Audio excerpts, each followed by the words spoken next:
9h20, nós saímos do Rio de Janeiro e vamos a Brasília. Seguimos com liberdade de opinião. Vamos à capital federal para ouvir o jornalista Alexandre Garcia. Olá, Alexandre, bom dia, hein? Bom dia, Colombo. No pico da pandemia, vamos aí aos assuntos de hoje. Pois é, Alexandre, vamos, aliás, falar sobre pandemia, sobre vacinas, né, que é a esperança de todos nós. O Ministério da Saúde decidiu comprar vacinas contra a Covid-19 da Pfizer e da Janssen. O ministro da Saúde, Eduardo Pazuello, disse que o PNI, que é o Programa Nacional de Imunização, terá 138 milhões de doses dessas duas farmacêuticas contra a Covid até o final do ano. Vamos acompanhar. Graças à aprovação pelo Congresso Nacional e à articulação do governo federal, será possível agora incorporar novas vacinas que antes possuíam impeditivos legais. Tratamos com a Pfizer e a Johnson & Johnson para que tenhamos, a partir de maio próximo, mais 138 milhões de doses de vacinas para imunizar a nossa população, utilizando o Programa Nacional de Imunização. Bom, depois dessa fala do ministro da Saúde, Alexandre, o governo federal detalhou um pouco mais esse cronograma de entrega dessas 138 milhões de doses até dezembro. Vão chegar 9 milhões até junho, 6% do total, depois mais 34% até setembro e 59% chegam até dezembro, chegando a esses mais de 130 milhões de doses, quase 140 milhões de doses dessas duas farmacêuticas. Foi a decisão correta acertar o contrato com a Pfizer, com a Janssen e aumentar o nosso cardápio de vacinas à disposição, Alexandre?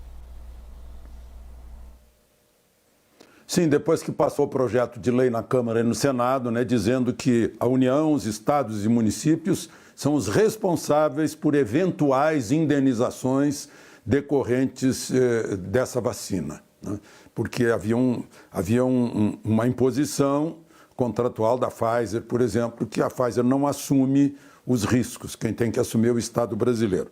Aí nós temos, mais do que isso, 178 milhões de vacinas, porque nós podemos incluir aí a Sputnik, que está também no radar, 10 milhões de doses, e a Moderna, com 30 milhões de doses, mais Pfizer e Janssen, 130 milhões, dá 178 milhões. Agora, o que a gente pode ver é que, bom, só para as pessoas saberem, 10 milhões e 700 foram entregues até 31 de janeiro, 6 milhões 253 mil até 28 de fevereiro. Agora, em março, entrarão 38 milhões de doses de vacinas. Vacinas que eu digo é através da Fiocruz, a AstraZeneca, através do Butantan, a Sinovac, e ainda tem a Covax, aquele consórcio de vacinas. E mais a indiana, que também está chegando. Então, até 30 de abril, 56 milhões 779 mil doses. Até 11 de maio, 44 milhões de doses. Até 30 de junho, 33 milhões de doses. Até 31 de julho, mais 32 milhões de doses. E aí, 31 de agosto, 13 milhões de doses. 30 de outubro, 8 milhões e 800 mil doses. E tem compras futuras aí da Sinovac e da AstraZeneca, que ainda dá 140 milhões de doses. Total, o que já está contratado, 415 milhões de doses. Como nós somos 215 milhões de brasileiros, são 2 doses, mas nem todos serão vacinados, parece que há vacina suficiente. O problema é o cronograma, digamos assim, até o fim do ano que vai acontecer isso. E aí a gente fica torcendo também, nós já temos aí uns 11 milhões de infectados oficialmente, que a imunidade de rebanho também chegue para nos ajudar. Olha, Alexandre, de acordo com uma apuração feita pelo nosso analista de política, Caio Junqueira, militares aconselharam o presidente Bolsonaro a desistir de um pronunciamento em cadeia nacional de rádio e televisão. O pronunciamento chegou a ser comunicado para as emissoras de rádio e TV, mas depois houve a desistência. E aconselhado também a buscar uma agenda positiva e evitar confrontos com governadores. Coincidência ou não, ontem o presidente Bolsonaro foi perguntado por apoiadores sobre pedidos feitos pelos governadores por mais dinheiro. E ele, ao invés de partir para o confronto, disse o seguinte, abre aspas, não quero culpar ninguém e quero conversar com o ministro da Saúde, Eduardo Pazuello, para encontrar uma solução. Alexandre, como é que você avalia esse conselho dado ao presidente para evitar confronto, para tentar impor uma pauta positiva, a desistência do pronunciamento que seria feito no rádio e na televisão? O pior é que não houve desistência, né? Houve um mal-entendido. O presidente conversou com ministros sobre a necessidade de falar ao país, um monte de assunto, né? E alguém lá se apressou e convocou, né? O presidente, quando soube, cancelou. Mas ele vai fazer esse pronunciamento, talvez na semana que vem, falando sobre... não vai falar o óbvio, né? Vai aprofundar bastante a questão econômica, o desemprego, a possibilidade de fome, os índices negativos do país, a inflação, o choque aí dessa segunda onda da Covid, os mortos, a necessidade de vacina. Vai ser um pronunciamento bem amplo. Agora, antes disso, ele não vai conversar só com o ministro Pazuello, não. Amanhã de manhã ele deve conversar com todos os ministros, né? E ele vai decidir isso agora. Ele está voando, ele saiu 8h30, saiu para São Simão. Vai inaugurar lá um trecho de ferrovia que está ligando o porto de Itaqui, no Maranhão, ao porto de Santos, atravessando o país para fazer o escoamento pelo norte e pelo sul. Mas aí é uma outra questão. É ele e o ministro Tarcísio lá. E ainda no dia de hoje ele vai decidir se haverá essa convocação de ministros amanhã para essa conversa ou não. Ele acha que é um momento de prestar contas, né? Enfim, é o que vai acontecer. Agora, militares no governo, todos os governos tiveram, né? São os companheiros dele. Mas é conversa de todo dia está conversando com os militares e com os outros, com Onyx Lorenzoni, com Fábio Faria, é a conversa do dia a dia ali, né? Mas essa história de cancelar, ele cancelou, mas ele não tinha dado ordem de convocar, né? Essa é a questão que está em jogo aí. Mas amanhã, provavelmente, a gente vai ter boas notícias, ou notícias firmes, sobre essa conversa com os ministros, né? E sobre a necessidade de fazer uma conversa com o país a respeito da situação atual do país, que está cheia de índices negativos, tanto na saúde quanto na economia. Alexandre, o estado de São Paulo está com um número de internações 18% acima do que foi registrado no pior momento da pandemia no ano passado. Por essa e por outras razões, o governo regrediu todo o estado à fase vermelha, que é a mais rigorosa do Plano São Paulo, né? Essa fase vermelha entra em vigor agora às 0h de sábado e permanecerá em vigor ao menos por 2 semanas, até 19 de março. Nós separamos aqui um trecho do que disse o governador de São Paulo, João Dória. Vamos enfrentar nas 2 próximas semanas as 2 piores semanas da pandemia no Brasil desde março do ano passado.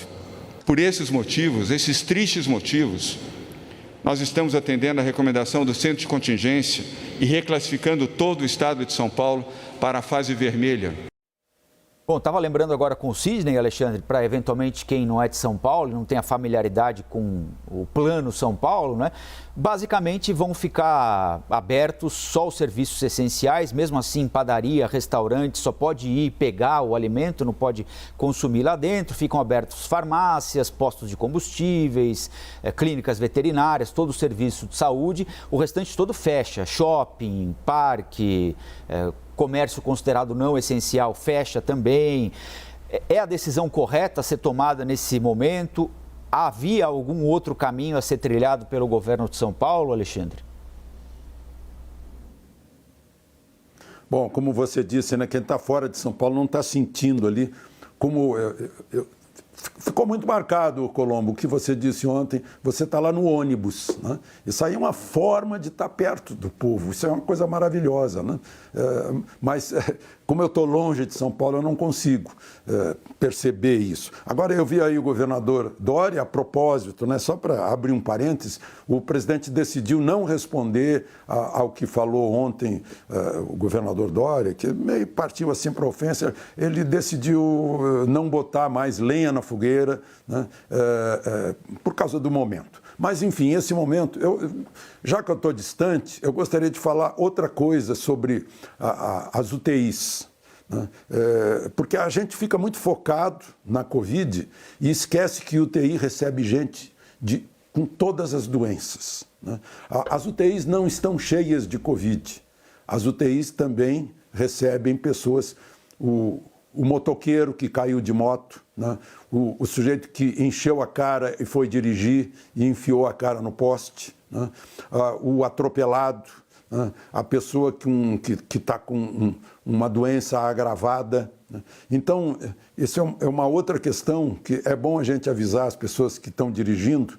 O César Uniani, que é piloto de provas, lembrou isso, né? Temos que ter mais cuidado no trânsito, porque provavelmente nós já vamos encontrar o UTI que recebe os politraumatizados e faz com que cirurgias de urgência sejam adiadas, né? Ou eletivas sejam adiadas, e que tenham mais cuidado no trânsito, porque as UTIs já estão cheias. Né? Agora, um outro fator também dessa pandemia na saúde das pessoas, né? De casos que a gente vê aí toda hora, estava lá um nódulozinho, e a pessoa foi recomendada que, olha, faça exame, vamos acompanhar isso de 3 em 3 meses, né? Ou de 6 em 6 meses, aí a pessoa não foi por medo de ir para o hospital. E agora deu uma metástase. A pessoa que está lá com quimioterapia e radioterapia, né, que precisa manter um câncer sob controle, não foi mais com medo, né, e o câncer está descontrolado. Então é bom a gente pensar nisso e essas medidas aí ajudam, né? O distanciamento ajuda, a proteção ajuda.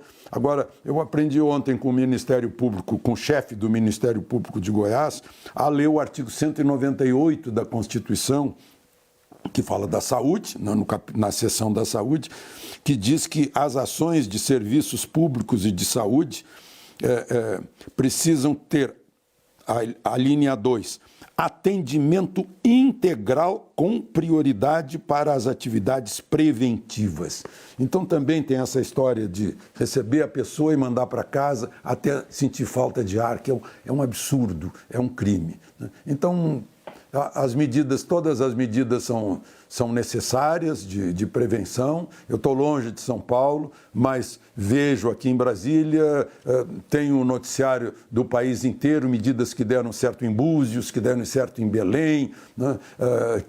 Enfim, lugares em que a Covid explodiu, depois de aglomerações, de festas, de carnaval, de praia. Então, tudo isso tem que ser considerado, porque, vejam só, o artigo 144 da Constituição diz que que o Estado é responsável pela segurança pública, que é um direito de todos, mas é responsabilidade de todos também.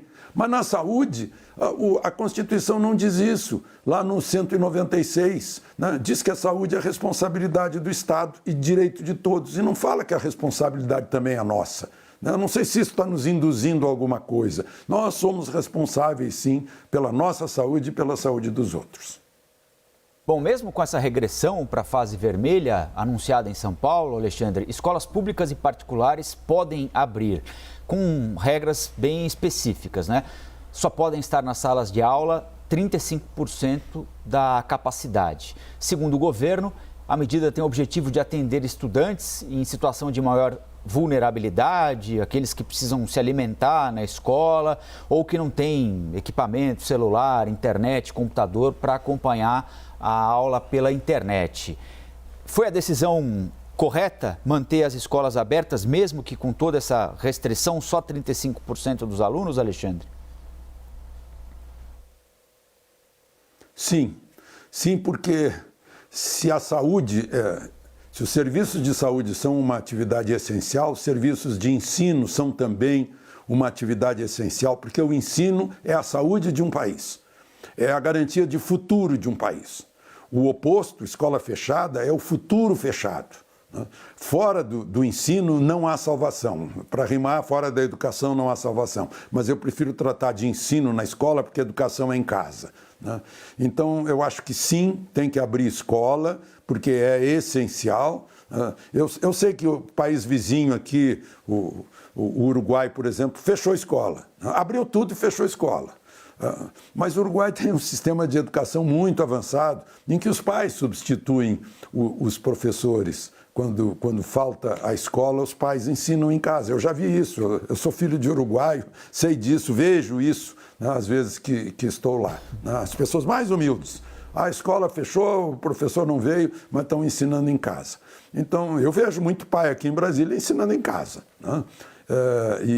Mas é uma atividade essencial, sim, a escola, uma necessidade do futuro do país. A gente olha o PISA e justifica por que a gente fica patinando no mundo, enquanto países que eram nada, na minha juventude, Coreia arrasada por uma guerra, era um grande pântano, Singapura, a Índia era colônia, a China, todo mundo metendo a mão na China, e agora estão aí na nossa frente.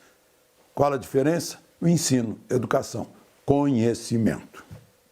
Alexandre, nós estamos falando aqui há alguns dias, de uma série de problemas, a pandemia, a necessidade, de acordo com governadores, de estabelecer medidas mais rigorosas de distanciamento social que impactam o comércio, que impactam a indústria, diversos setores de atividade econômica. No Congresso Nacional, há o andamento da PEC emergencial, que possibilitará o pagamento do auxílio emergencial por pelo menos mais 4 meses, R$ 250.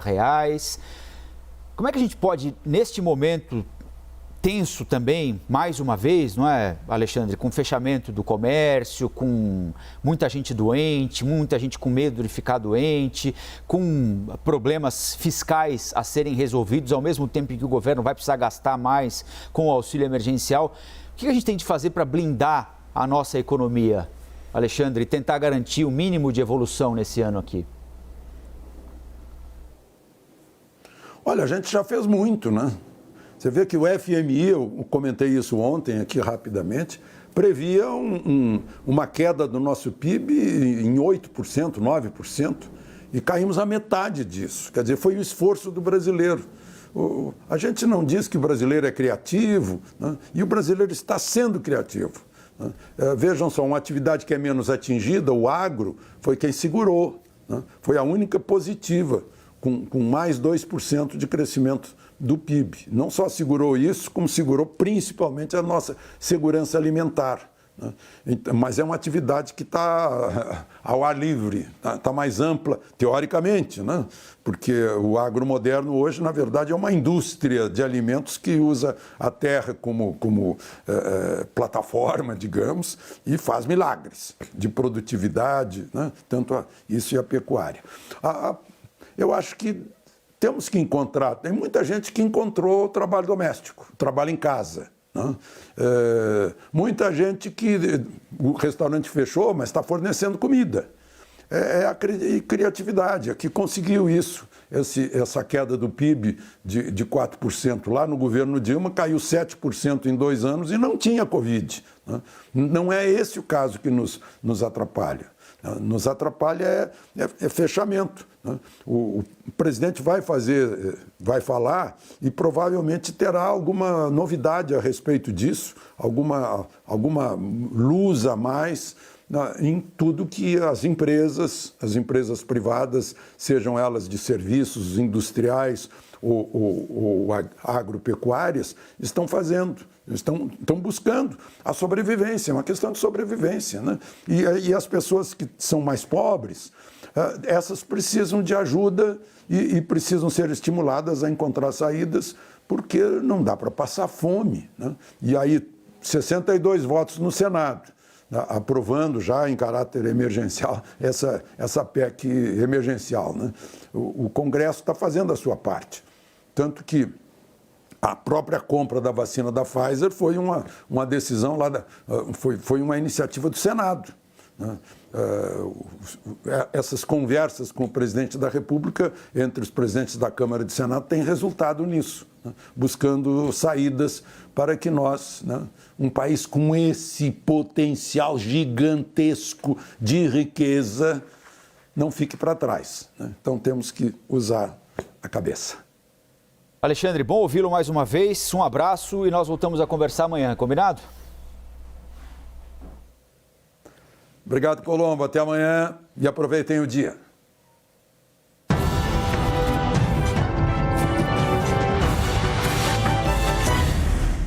As opiniões emitidas pelos comentaristas do quadro não refletem necessariamente a posição da CNN.